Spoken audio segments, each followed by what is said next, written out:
Toto za tým. To je vrátiky, vidíš? Za tým. Ty sú pořádne to. Budeš pohľadkať. Aj ty? Tak poď. Poď hore.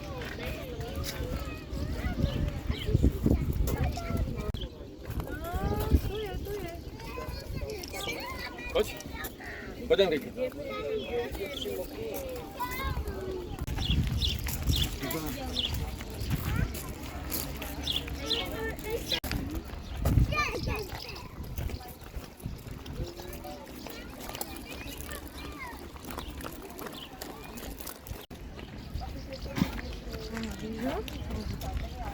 Čo tam je? Aha.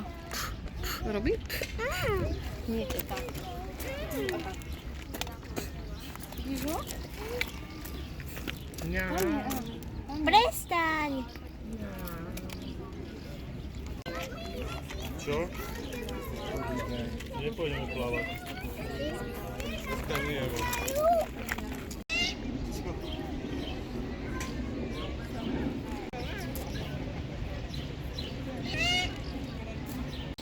Vlastne ten sa volá Joe, tento je Jerez a takto za nami, tak pri tej kvietke na druhej strane tak je samička, ktorá sa volá Koľ. Sú vlastne si traja súrodenci, zároveň aj trojičky, ktoré sa narodili 10. maja 2020, čo znamená, že teraz majú 4 roky. A držajú sa len prosím trošku ďalej.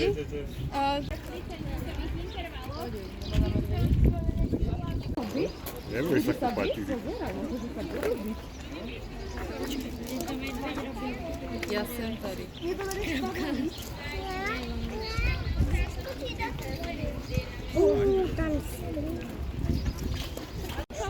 Tam si, tak, dobre, tak vás potom poprosím si zobrať jednu z misky a keď sa bude na vás ten medvedík kúkať, tak pekným oblúčikom ponad elektriku, tak to im to hodí. Dobre, tak aby ste sa ale nedotkli. Tak to máme vlastne medvedia, jedného typického predstaviteľa našich európskych vod, ktorý obýva hlavne chladné oblasti Európy, stred a východ prevažne.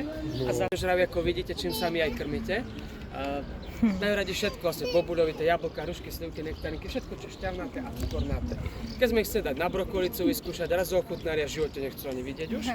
Raz za týždeň dostávajú ryby v prírode, keď ulovia nejakého kopytníka, zjedia iba vnútorné orgány.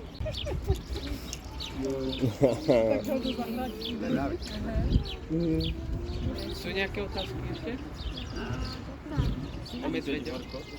V tejto chvíli nie. Keď bude moc horko, tak pôjdu tam do bazénu vzadu. To je jedna zastávka. A keď to náhodou nebude stačiť, tak sa Nebo oni si to neurobí. It's not disgusting. It is. No, they are birds, look at that. Protože vraj dávajú babetka. They are these babies. Nekryla, tak môžu mať až 3 metre, ale majú pristrihnuté letky, aby na Try sa idea? No.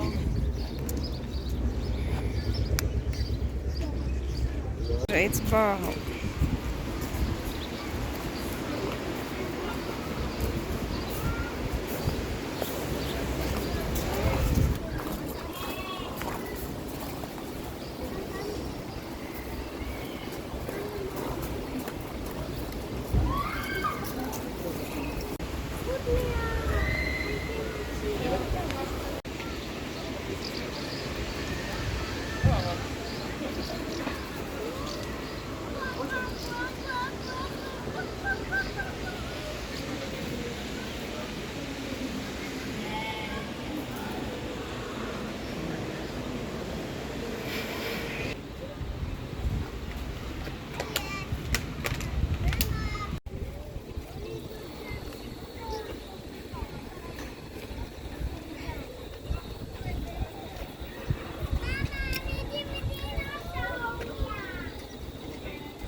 Tá, choď, tuto poď, aby si videla, ako bude letieť, ale tuto nebudeš vidieť, ako bude letieť.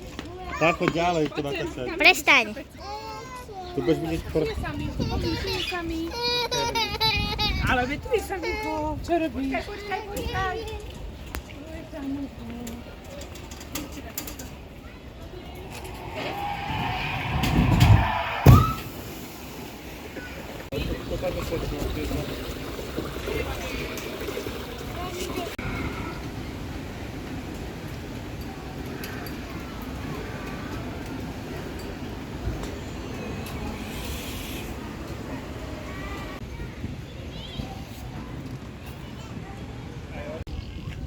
Ešte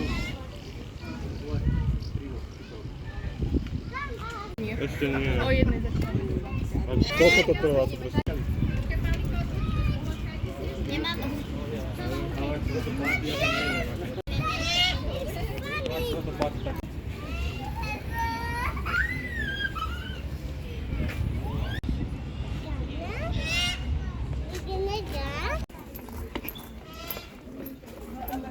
Ja by som šel. Dneska môže byť sokoliarom skoro každý, kto zvládne sokoliar v kúsku. Teraz si ukážeme tak, vďaka tomu sa bez problémov posúvať za seba.